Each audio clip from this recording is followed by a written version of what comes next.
안녕하십니까, 조성돈입니다. 오늘 여러분들과 함께 빌레몬서 세 번째 강해를 시작하도록 하겠습니다. 오늘 제목은 사랑을 인하여라고 제가 제목을 붙여봤습니다. 오늘 말씀을 보면 이 제목이 어떤 의미가 있는지 여러분들과 함께 나눌 수 있을 것이라고 생각됩니다. 오늘 본문 말씀은 8절부터 11절까지의 말씀인데요, 한 절 한 절 여러분들과 함께 짚으면서 이야기를 나눠보도록 하겠습니다. 먼저 이제 8절입니다. 이러므로 내가 그리스도 안에서 아주 담대하게 내게 마땅한 일로 명할 수 있으나. 아멘. 이러므로로부터 이 문장이 시작되고 있습니다. 이러므로라고 이야기하고 있는 것은 우리가 지난주에 빌레몬에 대해서 이야기를 했는데, 이 빌레몬의 성품에 기대어서 내가 너에게 할 말이 있다, 이런 이야기를 하고 있는 것입니다. 그건 뭐냐 하면 내가 내게 아주 강하게 명령할 게 있다라는 겁니다. 담대하게 내게 명할 일이 있다라고 이야기를 하고 있습니다. 그 이유는 뭐냐 하면은 두 가지가 있는데요. 첫 번째는 원칙이기 때문에 그렇습니다. 이것이 기독교에 있어서 예수 그리스도 안에서 우리들에게 주어진 귀한 명령 가운데 있기 때문에 당연하게 내가 너에게 명령할 수 있는 권한이 있다라고 이야기를 하고 있는 것이죠. 때로 우리들이 이 원칙이라는 것을 놓치고 살 때가 참 많이 있습니다. 신앙을 갖는다라는 건 하나의 원칙을 세우는 것입니다. 그건 뭐냐 하면 하나님께서 우리들에게 주신 그 법칙이라는 것이 있습니다. 그 원칙을 따라서 살아야 된다라는 것이죠. 오늘 바울이 하는 얘기는 무엇이냐? 지켜져야 될 원칙이 있다라는 것입니다. 그것은 어떤 타협이나 설명이 필요 없이 예수 믿는 사람이라면 당연히 해야 될 그 원칙이 있다라는 것, 그것에 근거해서 내가 너에게 충분히 명령할 수 있다라는 전제를 이야기하고 있습니다. 두 번째는 뭐냐 하면 교회에 질서가 있기 때문에 그렇습니다. 우리가 여기서 눈여겨보아야 할 부분이 있는데, 그것은 뭐냐 하면 이 말씀 안에 내가 그리스도 안에서 라는 말을 사용하고 있다는 것이죠. 이 그리스도 안에서 한다는 얘기가 뭐냐 하면 이 교회 안의 질서를 이야기를 하고 있는 것입니다. 빌레몬과 바울은 그렇게 만날 수 있는 상황에 있는 사람들은 아니었습니다. 바울은 이스라엘 사람이었고 빌레몬은 나중에 좀 살펴보겠지만 소아시아 지방에 있는 사람이었습니다. 그러니까 둘이 예수 안에서 그 인연이 없었다면 만날 일이 없는 사람이라는 거죠. 특히 바울이 그 다메섹 도상에서 예수님으로 인해서 이 회심이 일어나지 않았다면 결코 그들이 만날 일은 없었다, 이렇게 볼 수밖에 없습니다. 더군다나 우리가 생각해 볼 수 있는 것은 뭐냐, 이 빌레몬과 이 바울의 관계가 아주 가까웠다는 것이죠. 바울이 빌레몬을 전도했고 빌레몬뿐만이 아니라 그 가족 하나하나까지도 다 알고 있는 아주 가까운 관계에 있었다라는 것. 그래서 결국 무슨 얘기냐, 교회의 질서가 바울로 하여금 빌레몬에게 명령을 내릴 수 있도록 했다라는 것입니다. 우리들은 가끔 가다가 이런 경우들이 있습니다. 뭔가 명령해야 될 때, 단호하게 말해야 될 때가 있습니다. 근데 중요한 사실이 하나 있는데, 그건 뭐냐 하면 관계의 형성입니다. 그냥 내가 나이가 많다고 해서 내가 명령적으로 이야기할 수 있는 높은 지위에 있다고 해서 그렇게 명령을 한다? 받아들이기가 어려울 겁니다. 그 관계 안에 있을 때 내가 정말 존경하고 내가 따르고 싶고 그에 대해서 내가 정말 모든 것을 헌신할 수 있다고 생각하는 그런 관계 안에 있을 때 참으로 명령할 수 있는 관계가 되는 것이죠. 바울과 빌레몬은 그런 관계가 형성되어져 있다라고 볼 수가 있습니다. 다음 9절 말씀 이어서 보겠습니다. 도리어 사랑으로서 강구하노라. 나이가 많은 나 바울은 지금 또 예수 그리스도를 위하여 갇힌 자가 되어, 이렇게 말씀을 해주고 있습니다. 영어로 보면 Yet I appeal to you on the basis of love. 사랑에 근거하여서 내가 너에게 할 이야기가 있다, 이렇게 이야기하고 있는 것이죠. 그리스어도 우리가 좀 이해할 만합니다. 디아텐 아가펜, 말로 파라칼로, 사랑 때문에 내가 너에게 강구할 일이 있다. 이렇게 이야기할 수가 있는 것이죠. 오늘 우리가 여기서 볼 부분은 바로 이 강구라는 말을 쓰고 있다는 사실입니다. 바울 선생님께서. 우리가 이 말은 간절히 구한다 이런 뜻이죠. 간절히 구한다라는 이런 뜻입니다. 앞부분하고 얘기가 달라졌죠. 8절에서는 내가 마땅히 너에게 명령할 수가 있어. 그런데 지금 나는 너에게 강구를 하고 있다는 것이죠. 간절한 마음으로, 명령이 아니라 간절한 마음으로 너에게 구하고 있다는 거예요. 왜? 사랑을 인하여. 사랑을 위하여. 여기 보시면 그리스어로 첫 문장 디아, 아가페라는 말은 우리가 잘 알죠. 네. 디아라는 건 뭐냐면 이유입니다. 리즌이라고 이야기할 수 있겠죠. 이유입니다. 사랑으로 인하여. 이게 개역 성경에서는 사랑을 인하여라는 표현을 썼는데 그게 더 저한테는 상당히 시적으로 들립니다. 사랑으로서 하는 것보다는. 네, 사랑 때문에 내가 너에게 명령을 하는 것이 아니라 강구를 하고 있다는 것이죠. 그럼 어떤 사랑이냐? 전 세 가지라고 생각됩니다. 첫 번째는 빌레몬에 대한 사랑입니다. 빌레몬과의 관계가 사랑의 관계로 형성이 되어져 있기 때문에 내가 권위적으로 말할 필요가 없이 너에게 사랑을 가지고 정말 낮은 자세를 가지고 너에게 이야기하겠다라는 거예요. 빌레몬에게 대해서 바울은 자존심을 내세우질 않습니다. 그럴 필요가 없죠. 사랑하는 관계인데요. 부모와 자식 간에 무슨 자존심이 필요합니까? 아니면 사랑하는 사람 연인 관계에서 자존심 필요합니까? 그럼 좀 문제가 있는 거 아니겠어요? 근데 지금 바울은 빌레몬에게 이 사랑이 있다는 거예요. 그래서 나는 충분히 낮출 수 있다는 거죠. 또 하나는 뭐냐? 오네시모에 대한 사랑입니다. 지금 오네시모를 구해야 되는 절박한 마음이 있는 거예요.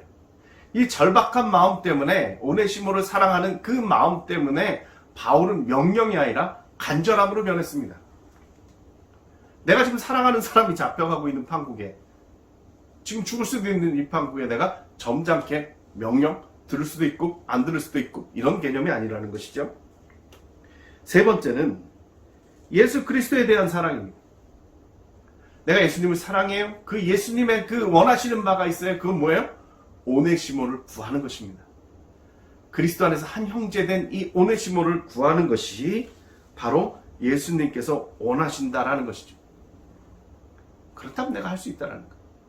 내 자존심을 내려놓고 완전히 나를 낮추어서 명령이 아니라 사랑으로 강구하겠다. 이런 말을 하고 있는 것이죠. 그 다음에 이제 하반절을 보는데요. 이게 상당히 중요한 부분입니다. 나이가 많은 나 바울은 지금 또 예수 그리스도를 위하여 갇힌 자가 되어졌다. 이런 이야기를 하고 있습니다. 이건 상당히 중요하다고 저는 생각을 하는데 지금 바울이 자기를 낮추어서 강구한다라고 이야기를 했죠. 강구한다라고 이야기를 했죠. 이제 뭐 영어도 그렇지만은 그리스도도 우리가 이렇게 볼 수가 있어요. 파울루스, 프레스비테라는 말이 뭐겠어요? 나이 들었다라는 뜻이죠. 장로 이런 말이 쓰죠. 장로교를 영어로 뭐라고 그래요? 프레스비테리안이라고 그러죠. 여기서 나온 단어입니다. 프레스뷰테입니다. 프레스뷰테. 눈이라는 것은 지금이라는 것이고요. 데스미오스 우리가 들었죠? 강의에서 여러분 나누었죠? 데스미오스 예수 그리스도. 지금 바울이 무슨 이야기를 하고 있느냐 하면요. 자기가 낮추어서 명령이 아니라 강구를 하는데 나 좀 불쌍해 보이지 않니? 나 지금 나이가 많잖아. 나이가 많다라는 것이 어떻게 보면 권위일 수도 있어요. 장로와 같이 나이 드신 분들에 대한 예의라는 것이 있죠. 영어로 엘더, 나이 들었다는 것 자체가 장로란 뜻을 가지고 있잖아요. 권위가 있어요. 근데 한편으로는 뭐예요? 나이가 드신 그 어르신에 대한 동정심이 내가 이 나이가 들어가지고 나를 이렇게 낮춰서 지금 너에게 이야기하는 이런 마음을 불러일으키고 있는 거예요. 또 하나 뭐예요? 데스미오스, 갇힌 자죠. 예수 그리스도를 위하여 지금 내가 갇혀있는 상태에 얼마나 내가 힘들고 어렵겠니? 나를 받아. 나를 봐서라도 지금 내가 너에게 강구하고 있지 않니? 이걸 들어달라는 거예요. 이게 왜 이렇게 됐습니까? 사랑 때문이죠. 디아텐 아가펜. 사랑 때문에 내가 이러한 일을 하고 있다라는 것입니다. 바로 그리스도에 대한 사랑, 한 인간에 대한 사랑이 지금 바울을 이렇게 낮추어 놨다는 것. 정말 우리가 이러할 때가 있습니다. 정말 우리가 교회에서도요, 믿음 안에서 한 영혼을 구하기 위해서 자신을 낮춰야 할 때가 있습니다. 예전에 전도한다고 정말 변소 청소했다는 얘기도 많이 들어봤고요. 음식 갖다 줬다는 얘기도 많이 들었고요. 제일 힘든 게 뭐겠어요? 개똥철학 들어주는 거죠. 전도하려고 그러는데 그 사람 개똥철학 꽉 차 있어요. 정말 하기 힘들죠? 자기 이야기를 막 늘어나요? 그래도 옳다고 그러면서 우리가 낮아지는 건 뭐예요? 그 사람 영혼을 구원하려고, 그 사람 영혼을 사랑하기 때문에. 아마 지금 바울의 심정은 바로 그거였을 거예요. 내가 예수를 믿는다라는 그 이유 하나로 지금 그 사랑 때문에, 오네시모를 사랑하는 그 마음 때문에 나를 갖다가 정말 저 밑바닥에 있는 불쌍한 사람으로 만들어 놓고 빌레몬에게 간절히 구하고 있다. 이 사랑 때문에, 이 사랑을 인하여서, 이 사랑으로서 나를 가장 낮추고 모든 것을 참으며, 모든 것을 믿으며, 모든 것을 바라며, 모든 것을 견디는 상황까지도 이르게 되어졌다. 그런 말씀을 지금 나누고 있는 것입니다. 10절로 넘어가 볼까요?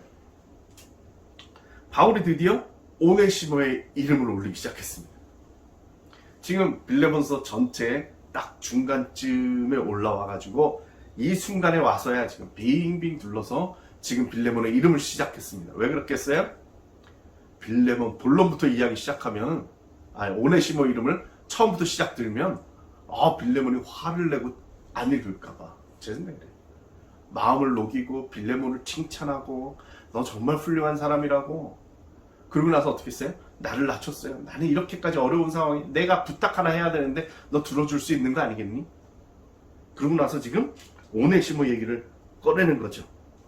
오늘 우리가 보는 것은 이 오네시모를 위해서 얼마나 바울이 노력하고 있는가, 이런 이야기를 좀 해볼 겁니다. 먼저 이 오네시모에 대한 소개를 하려고 합니다. 오네시모는 갓친 중에 낳은 아들이라 해요. 갓친 중에 낳은 아들. 첫 번째는 오네시모는요, 도망친 종이었습니다. 도망친 종이죠. 이게 지금 상당히 중요한 여러 가지 논쟁거리 중에 하나입니다. 오네시모가 도망을 쳤는데 왜 도망을 쳤어요? 여기서부터 이제 우리가 다 추측을 하는 겁니다. 2000년 전에 있었던 일들에 대해서 우리가 지금 추측을 하는 겁니다. 별로 자료도 없으면서 추측을 하고 주변 정황들을 보면서 예상을 하는 것이죠. 자, 오네시모가 객관적으로 치면 오네시모가 사고를 쳤어요. 특히 주인의 금고에서 돈을 훔쳐서 도망을 갔어요. 팩트는 그거예요. 그래서 이 사람이 어디로 갔느냐? 바울을 만났어요. 바울에게 편지를 받아서 다시 돌아왔다라는 게 팩트예요. 그 중간중간을 우리가 지금 채워야 되는 거죠. 자, 오네시모는 왜 도망쳤을까요? 여기서 문제제기를 하는 겁니다. 도망치려고 돈을 훔쳤을까요? 과거에는 그렇지 않다고 보는 거예요. 고고학자들이 생각하는 건 뭐냐? 사고를 쳤기 때문에 도망을 가야 돼요. 도망을 가려니까 여비가 필요해서 주인의 금고에서 돈을 훔친 거죠. 여기서 우리가 추측할 수 있는 건 뭐냐? 오네시모가 지금 종으로서 들판에서 일하는 노동의 그런 종이 아니라 집 안에 있는 종이었다라는 거예요. 집 안에 있는 종이었다는 거예요. 직위가 있었다는 거죠. 옛날에 종도 좀 이렇게 직업 같은 느낌이 좀 있었습니다. 얼마간의 자유라는 게 있었습니다. 그래서 보면 교회를 참여하는데 종들이 참여를 하죠. 똑같은 이유입니다. 자, 그래서 생각을 하기는 오네시모가 사고를 치고 주인한테 큰 벌을 받게 생겼으니까 도망을 치는데, 도망을 칠 때 돈을 들고 나왔다는 거예요. 그리고 그 다음 단락이 이제 추측이 중요한 부분인데요. 그럼 바울을 어떻게 만났느냐 이거죠.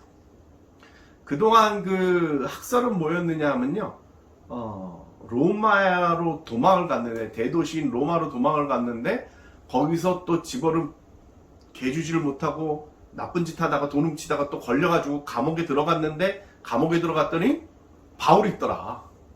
그래서 회심을 하게 됐더라. 뭐 이런 얘기입니다. 예. 근데 그것이 가능할까? 뭐 이런 생각을 해볼 수가 있겠죠. 그렇게 정말 우연이 많을까? 이런 생각을 해볼 수 있지 않겠습니까? 심지어 바울은 사상범이고 오네시모는 잡범인데 그들이 같은 감옥에 들어갈 수 있을까? 이런 것도 한번 생각을 해봐야 될 부분들이 있습니다.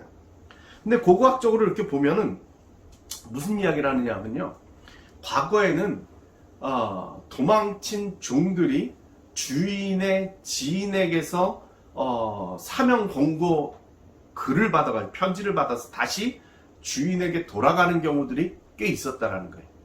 이 빌레몬서뿐만 아니라 다른 곳에서도 그리스 사회에서, 그 로마 사회에서 그런 일들이 있었다라는 것이죠. 이거는 이제 당시의 지도입니다. 자, 여기서 보면서 이제 얘기를 좀 나눠야 될 건데요. 뭐냐면 지금 빌레몬서의 배경은 골로새입니다. 지금으로 치면은 터키 지방에 있는 데입니다. 라오디게아 옆에 있습니다. 자, 원 이유대로 한다면 골로새에 있었던 오네시모가 사고를 치고 도망을 쳐서 심지어 저 끝에 있는 로마까지 갔다는 얘기가 드는 겁니다. 가능할까요? 그 당시 또 다른 가설입니다. 로마가 너무 먼데 거기까지 도망친 종이 찾아 거기까지 가려면 과연 안 걸리고 그렇게 쉽게 갈 수 있을까? 보안에 문제가 있었고, 당시 로마는 세계의 중심이기 때문에 보안이 아주 철저했던 동네인데 거기서 도망친 종들이 굳이 도시로 도망을 갈까? 산속으로 도망가야지? 뭐 이런 것도 우리들이 생각해 볼 수가 있습니다. 근데 결정적으로 중요한 것이 있는데 그것이 뭐냐? 너무 멀어요. 오네시모의 의도는 뭐라고 그랬어요? 빌레몬과 아주 가까운, 자기의 주인인 빌레몬과 아주 가까운 바울에게 가서 편지를 받아서 다시 돌아와 가지고 주인 곁에서 사는 게 오네시모의 목적이었다는 거예요. 그러면 이 사람들이 여기서부터 로마까지 갔다가 오면 얼마나 걸릴까요? 지금도 터키 있는 사람이 로마를 갔다 오는 게 쉬울까요? 비행기 타면요 뭐 쉽게 갈 수 있겠지만 일반 도보로 간다든가, 도망친 종이 뭘 타고 가겠어요? 도보로 간다든가 이러면 로마를 갔다가 오면 얼마나 걸릴까요? 로마 가는 게 평생 소원이었던 바울도 정말 죽을 고비를 몇 번을 거쳐가지고 로마를 가는데 도망친 종이 그렇게 쉽게 갈 수 있었을까? 어렵다라는 거죠. 그래서 로마, 여기서도 지금 이 지도, 성서 지도에서도 보면은 옥중서신 그러면서 여기에 그 빌레몬서가 포함되어져 있는데, 장소에 대한 설명이 조금 잘못된 부분이 있어서 재녹화된 화면입니다. 보충해서 넣었고요.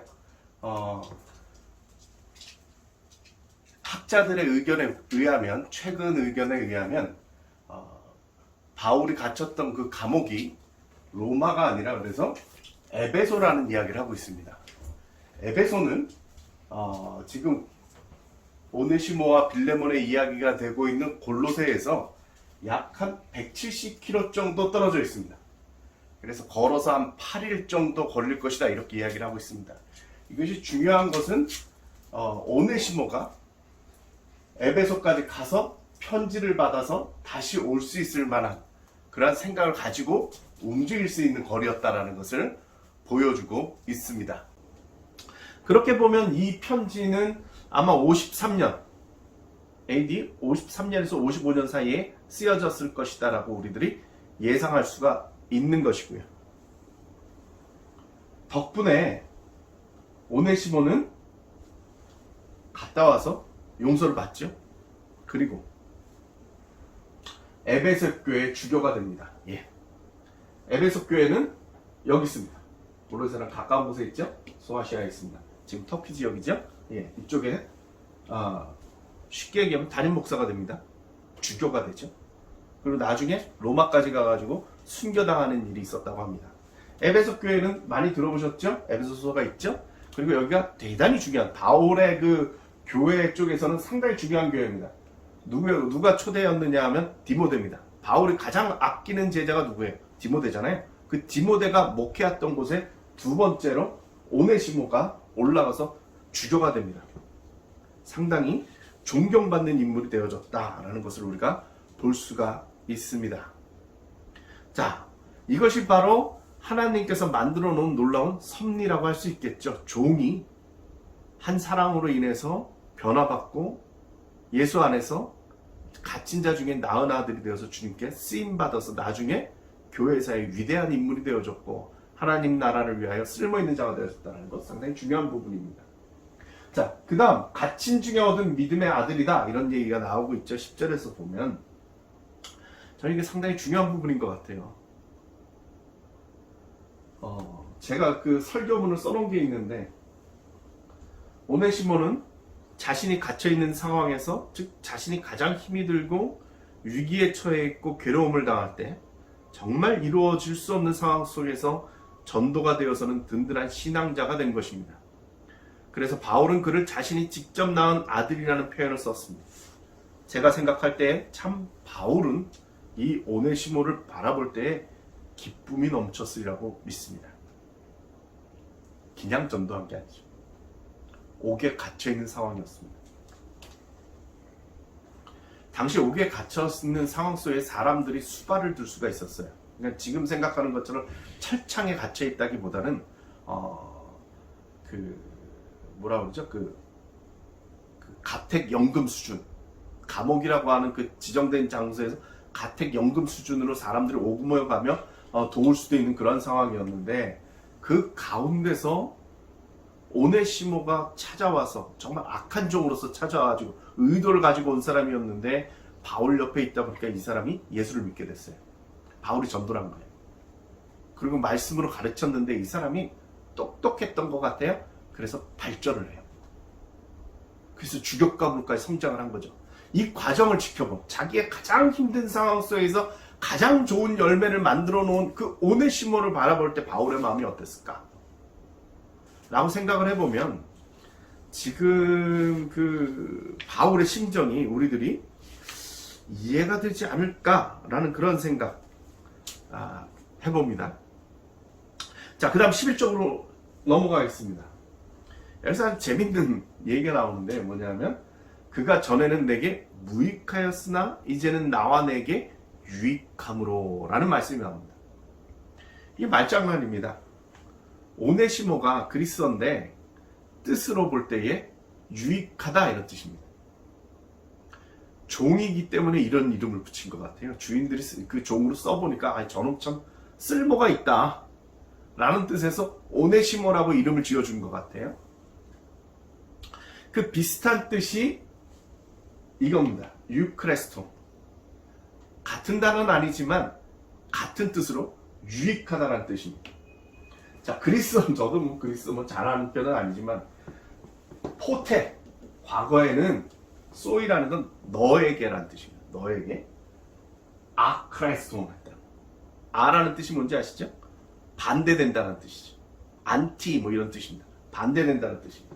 아크레스톤, 쓸모가 없는 자였다. 쓸모있지가 않은 자였으나 눈이 지금은 소이 너와 에모이 나에게 유크레스톤 됐다. 쓸모가 있는 자가 되어졌다. 약간 이제 말장난 문학적인 표현을 쓴 겁니다. 아까 전에 제가 교차 표현법 뭐 이런 거 썼죠. 네. 그 당시 사람들이 이런 것들을 참 재미있게 표현들을 그렇게 했던 것 같습니다. 그래서 오네시모를 표현하면서 그 말을 쓰는 거죠. 너에게는 과거에 무익한 자였잖아. 근데 지금은 유익한 자가 되어졌다라는 거예요. 이후에 보면 13절에 보면 그런 얘기가 나옵니다. 13절에 보면 그가 감옥 속에서 나에게 시중을 지금 들고 있다라는 거예요. 바울에게는 지금 직접적인 도움이 되는 정말 유익하고 쓸모가 있는 자가 되어졌다. 뭐 이런 표현도 될 수가 있을 것 같습니다. 자, 유익한 자라는 말에 제가 좀 주목을 하고 싶습니다. 유익하다라는 것은 세 가지 정도 우리가 생각을 해볼 수가 있을 것 같습니다. 첫째는 우리가 예수를 믿으면요, 자기 자신에게 유익한 자가 되어야 됩니다. 이 말 뜻이 무엇이냐? 자기 삶의 목표가 생겨야 된다는 뜻입니다. 예수를 믿었다면 예수 안에서 나를 찾아야 되고 내가 왜 존재해야 되고 내가 사는 목표가 무엇인지 이제 내가 죽고 예수로 인해서 사는 삶이 되어지는 것이 무엇인지를 깨달아야 된다는 거죠. 이제 나는 죽었고 내 안에 예수 그리스도가 산다는 고백이 나온다면 내 자신에게 정말 유익한 자가 되는 겁니다. 저도 자살 예방을 많이 하고 있습니다만 많은 사람들이 자살에 이르기까지 들어오는 생각은 뭔지 아십니까? 내 자신은 쓸모없다라는 생각. 내가 이 세상에 존재해야 될 이유가 없다라고 생각하는 것입니다. 저는 그렇지 않다고 생각합니다. 하나님께서 만드신 이유가 있습니다. 우리가 돈이 없기 때문에 내가 무익한 자가 됐다고 생각하는 건 옳지 않습니다. 내가 성공하지 못했기 때문에 무익한 자가 되어졌다? 그건 말이 안 되는 얘기입니다. 그런 것들은 일시적인 것입니다. 흔들리는 것입니다. 절대적인 것은 뭐냐? 예수 그리스도께서 나를 사랑하시고 나를 만드셨다라는 것입니다. 직장이나 성공이나 부나 돈이나 이런 것들이 우리 인생의 목표가 되어지면 우리는 흔들릴 수밖에 없습니다. 그런 것들이 있을 때 없을 때마다 우리들은 인생이 의미가 있어지고 없어지고 합니다. 중요한 건 뭡니까?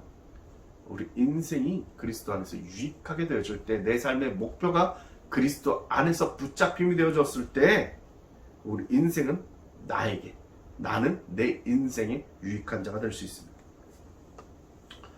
두 번째는 뭐냐면 주위 사람들에게 유익한 사람이 되어져야 됩니다.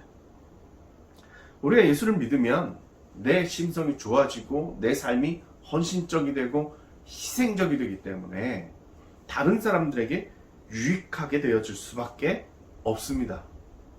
사랑 때문에 가능하다는 것이죠. 얼마 전에 제가 광주를 갔다 왔는데 광주에서 아주 좋은 이야기를 들었습니다. 최흥정 목사님이라는 분이 계시더라고요. 이런 위대한 인물을 왜 몰랐을까 저도 싶었는데 이번에 간 김에 목사님께서 저를 초청해 주신 목사님께서 저를 데리고 이 최흥종 기념관을 데려갔어요. 최흥종이 원래 깡패였다는 거예요. 왈패라는 표현을 쓰던데요. 그런데 선교사님들을 만나가지고 예수를 믿게 되어졌습니다. 그 정도에서는 큰 변화는 없었습니다. 그냥 나쁜 짓을 안 하는 사람이 되어졌더라고요. 근데 이분에게 결정적인 사건이 하나 있었습니다. 그게 뭐냐면 본인 같이 섬겼던 유진벨 선교사님이 아팠습니다. 이 선교사님을 고치기 위해서 포사이드 선교사가 여수에서부터 목포인가요? 거기서부터 올라오고 있다가 바로 그 동네에 와가지고는 길을 오다가 나병 환자를 만났습니다. 한 소녀였습니다. 나병이 너무 심해가지고 길거리에 쓰러져 있는 상황이었는데 포사이드 선교사가 그 소녀를 나귀에 태우고 그리고 병원까지 찾아온 것이죠. 그리고 자기가 그 소녀를 내립니다. 혼자 못 내리니까 정말 끌어안고 온몸이 고름이 된 그 소녀를 갖다가 몸으로 끌어안고 내려왔습니다. 근데 그 소녀가 의지해서 걷고 있었던 지팡이가 떨어졌어요. 그래서 포사이드 선교사가 그 최흥정 목사한테, 그 당시엔 그냥 성도죠, 그 지팡이 좀 주워오라고 그랬는데 못 줬습니다. 거기에 고름이 묻어 있는데요. 무서워서 못 주웠습니다. 그러고 나서는 이 최흥종이요, 자기 집으로 들어가서 몇 날 며칠을 울고 회개를 했답니다. 저 선교사는 자기 동족도 아닌데 저 소녀를 껴안고 움직이고 있는데 나는 그가 집었던 지팡이 하나를 못 집어가지고 내가 정말 예수 믿는 게 맞는가라는 그런 회개를 하게 되어졌다는 것이다. 그걸 통해서 최흥종은 쓸모있는 사가 됩니다. 나병을 고치는데 참 적극적으로 헌신을 하고요. 애양원의 그 전신인 원이라고 할 수 있는 광주 나병원을 갖다가 자기가 땅 1000평을 내놔가지고 거기다 병원을 짓고 자기가 거기서 헌신해서 나병 환자들을 위한 삶을 살아가게 됐다는 거죠. 그게 유익한 사람이 되는 것이죠. 저는 언제든지 예수 믿는 사람은 남에게 쓸모있는 자가 되어야 된다고 생각을 합니다. 남에게 베풀 수 있는 준비가 된 자들, 그런 마음들이, 그런 삶이 우리들에게 보여져야 될 것이라고 믿습니다. 그게 바로 오네시모였고요. 셋째는 하나님에게 유익한 자가 되어야 됩니다. 하나님께 쓰임받아야 돼요. 하나님께 우리들이 정말 헌신되어져야 돼요. 하나님의 역사는요, 이루어집니다. 저는 이걸 의심하지 않습니다. 가끔씩 어떤 사람들을 만나면 이런 얘기를 해요. 내가 정말 잘 나가는 사람인데 하나님이 너무 원하셔가지고 내가 그걸 포기하고 지금 내가 이 하나님의 일을 합니다. 그럼 저는 그런 생각이 들어요. 아유, 당신 아니어도 할 텐데요. 우리가 모세라는 대단한 인물을 생각할 수가 있죠. 근데 우리가 생각해 봐야 될 건 뭡니까? 모세가 아니었으면 출애굽은 이루어지지 않았을까요? 아니요. 하나님의 역사는 마른 막대기를 들어서라도 출애굽은 이루셨을 겁니다. 단지 그곳에 모세가 쓰임을 받은 거죠. 우리들 오해하지 않았으면 좋겠어요. 하나님의 역사를 내가 헌신해서 만들어간다? 그건 아니에요. 하나님의 역사는 반드시 이루어지고요. 우리가 헌신하게 될 때, 우리가 쓰임 받게 될 때, 우리가 하나님 앞에 유익한 자가 되어질 때에 그 역사에 같이 동참할 수 있는 놀라운 일들이 벌어질 수 있다는 것이죠. 그래서 저는 여러분들이 사역에 겁을 안 냈으면 좋겠습니다. 내가 이것도 해야 되고 저것도 해야 되고 시간도 있어야 되고 돈도 있어야 되고 모두 있어야 내가 헌신할 텐데 아유 저거 어떡하지? 라는 그런 생각보다 하나님의 역사라면 그곳에 내가 쓰임받을 구석이 있다면 하나님이 원하신다고 하면 드려져서 정말 주님의 역사의 주인공들이 될 수 있기를 바랍니다. 오늘 바울 선생님께서 빌레몬에게 자기의 주제를 이야기를 합니다. 근데 처음에 이야기를 합니다. 내가 마땅히 너에게 명령할 수 있지만 내가 장로이고 나이 든 자이고 내가 주의 영광을 위하여 순교자의 길을 가고 있는 갇힌 자로서 너에게 당연히 명령할 수 있지만 그러나 내가 너에게 간절하게 구한다. 왜? 사랑 때문에. 지금 나를 보아라. 난 장로가 아니라 한들근이야. 나는 지금 순교자가 아니라 옥에 갇혀서 정말 삶의 어려움 가운데 처한 사람이야. 내 이 처지를 걸고 나를 불쌍히 여겨서 나의 간구하는 것을 좀 들어줬으면 좋겠어. 그건 뭐예요? 오네시모. 옥중에서 낳은 내 믿음의 아들 오네시모. 나에겐 큰 면류관이고 나에겐 큰 기쁨이고 나에게는 정말 귀한 영적인 열매이며 내 믿음의 아들인 오네시모를 네가 받아줬으면 좋겠어. 그가 과거에는 너에게 정말 악한 종이었고 쓸모없는 종이었지만 이제 예수 안에서 그가 쓸모있는 종이 되었으니 그를 다시금 돌아봐다오 라고 이야기하는 이 부분이 바로 오늘 이것입니다. 이 사랑의 결과로 인해서 빌레몬은 오네시모를 받아들였고요. 오네시모는 믿음의 한 형제로서 뿐만이 아니라 그 바울의 그 교회 가운데 가장 중요한 포스트였던 에베소 교회의 감독으로 나중에 주교로서 그 역할을 감당하고 로마에서 순교하기까지 주를 위하여 정말 유익한 자로서 그 삶을 살았음을 봅니다. 사랑을 인하여 그 모든 것이 이루어졌음을 참 감사할 수밖에 없습니다. 오늘 여기까지 하겠습니다. 감사합니다.